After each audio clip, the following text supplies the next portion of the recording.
Welcome to Blizzard Fire. We hope this video helps fire up your solution. In this video, I will explain how to make hard candy. First, you'll need to gather your basic ingredients: sugar, water, and corn syrup. Having a reliable candy thermometer is crucial for success. Also, prepare your work surface with a heat-resistant silicone mat or parchment paper. Make sure all your tools, like a heavy-bottomed saucepan and stirring spoon, are clean and ready. This preparation ensures a smooth and enjoyable candy-making process from start to finish. Now, let's combine our main ingredients. In a heavy-bottomed saucepan, mix 2 cups of granulated sugar, 2/3 of a cup of water, and 1/2 of a cup of light corn syrup. Stir this mixture gently over medium heat until all the sugar crystals have completely dissolved.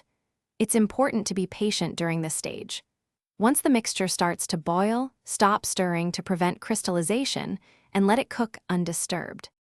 Continue boiling the syrup without stirring until your candy thermometer registers exactly 300 degrees Fahrenheit or 149 degrees Celsius.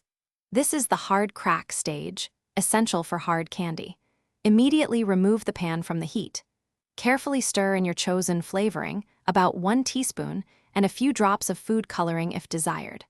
Work quickly, as the mixture will begin to cool and thicken rapidly. Once flavored and colored, carefully pour the hot candy syrup onto your prepared silicone mat or into candy molds. Be extremely cautious, as it's very hot.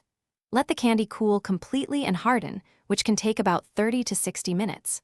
Once firm, you can break it into smaller, irregular pieces or remove it from molds. Remember to check the description for a link to the Echo Dot smart speaker and other great deals. Enjoy your homemade hard candy.